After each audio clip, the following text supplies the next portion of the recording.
María Purísima, sin pecado concebida. Debemos dejar obrar a María en nosotros. Este es el gran pensamiento que Huppertz desea transmitirnos. Nuestras acciones deben estar inspiradas y guiadas por la acción de la gracia. Es por esto que debemos confiarnos totalmente a María, como la llamaba San Pío X, la gran administradora, la administradora principal de la distribución de las gracias. En el capítulo 23, nuestro autor nos enseña a obrar como un instrumento, es decir, que debemos dejar obrar a María en nosotros. Citemos los textos principales de San Luis María. Es preciso ponerse y abandonarse en sus manos virginales, como un instrumento en las manos del operario, como un laúd en las manos de un buen tañedor.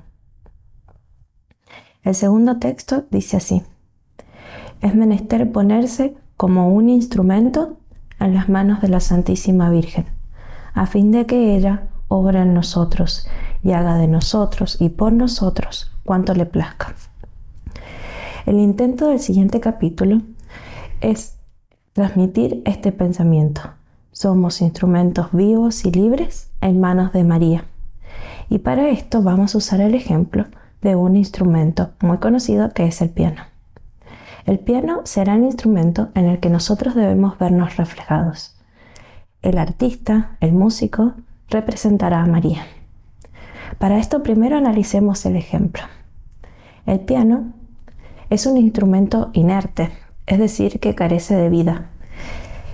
Y por esto es incapaz de realizar por sí mismo ningún sonido. Sin embargo, cuando el artista lo utiliza, es capaz de producir las melodías más hermosas. Melodías que expresan alegría y dolor, amor, deseo y oración. Si analizamos más de cerca este ejemplo, veremos que no solo el artista es el que produce la melodía, sino también el instrumento. Y por tanto la melodía es producida tanto por el artista como por el instrumento. Y aquí sucede algo muy difícil de explicar, dice Huppertz, porque el instrumento es elevado sobre su propia naturaleza, pues es una materia que no tiene vida, y sin embargo ahora es capaz de producir acciones humanas por las que se requiere inteligencia y sensibilidad humana, produciendo melodías que expresan sentimientos humanos. Observemos por otro lado que esta melodía solo se produce mientras el artista está usando el instrumento, pero una vez que se aleja, ya no podrá producir más esa melodía y por tanto es una acción pasajera. Notemos también de que de algún modo el alma se transmite al instrumento. Una última observación que hace Huppertz es que la habilidad del artista es capaz de disimular, corregir y ocultar todos los defectos del instrumento. Apliquemos ahora el ejemplo a nuestro intento. Como dijimos, la Virgen María es el artista y nosotros somos el instrumento, con la distinción de que nosotros somos instrumentos vivos y libres, que libremente deben cooperar a esa influencia de María sobre nosotros. Así como el instrumento por sí mismo no puede producir ninguna melodía, así nosotros tampoco podemos producir por nosotros mismos ningún acto en orden superior a nuestra naturaleza, en el orden sobrenatural. Y para esto necesitamos a María.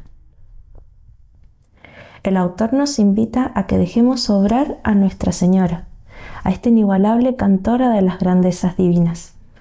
Permanezcamos entregados y dóciles, y ella arrancará de nuestra alma una música maravillosa y divina, que hará las delicias del corazón de Dios.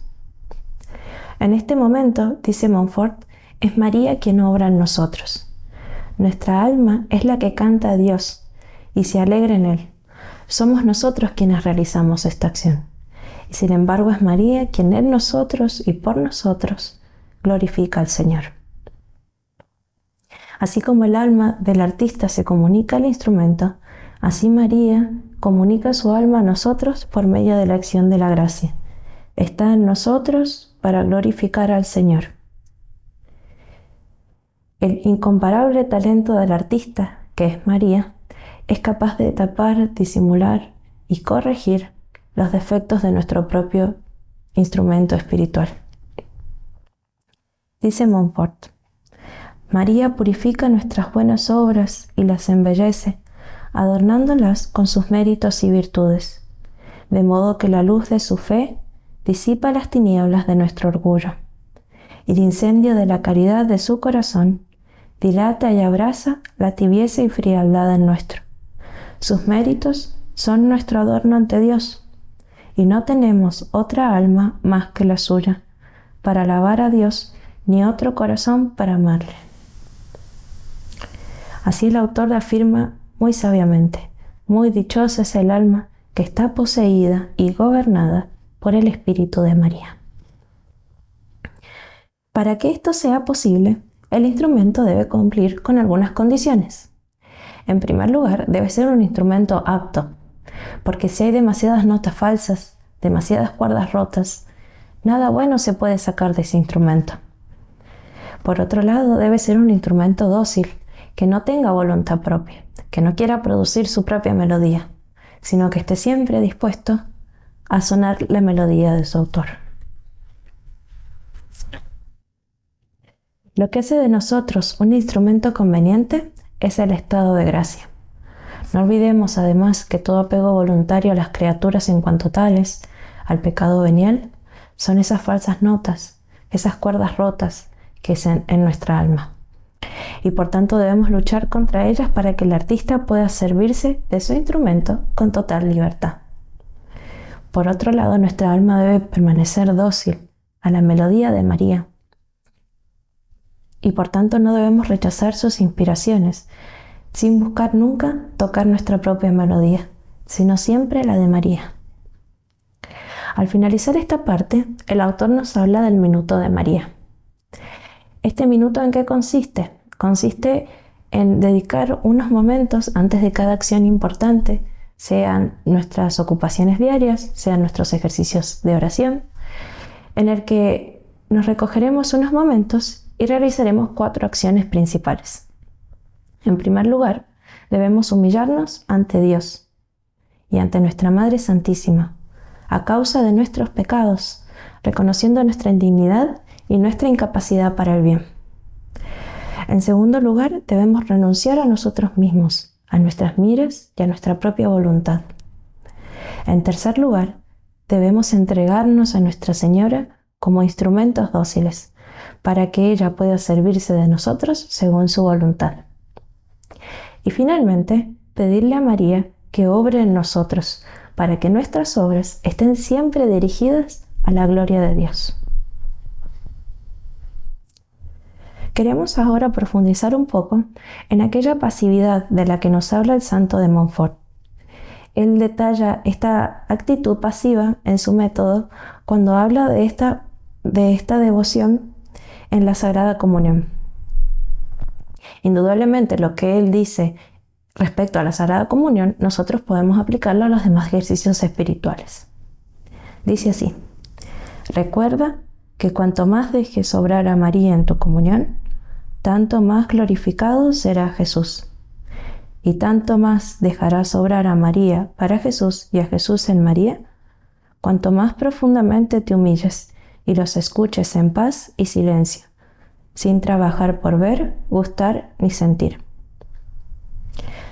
Notemos muy bien que es muy importante comprender esta pasividad, porque una concepción equivocada puede tener consecuencias muy graves. Volvamos al ejemplo del instrumento. Ante todo debemos observar que, si bien es pasivo, ya que necesita la acción del artista para producir su melodía, sin embargo, tiene su parte activa. Por tanto, es pasivo y es activo. No debe ser una falta de pasividad lo que caracterice al instrumento, pues no se debe ser perezoso en la vida espiritual, sino que se debe trabajar. Lo que lo debe caracterizar es una actividad simplificada, es decir, una actividad que obra movida por la influencia de Dios y de la Santísima Virgen María. En el otro extremo, tenemos a aquellos quienes ponen demasiados obstáculos a la acción santificadora, por una actividad exagerada, queriendo hacerlo todo por sí mismos, como si la acción santificadora dependiera principalmente de los propios esfuerzos. Entonces, debe caracterizarnos una actividad simplificada y no debemos ponerles obstáculos, dándole demasiada importancia a nuestras propias acciones.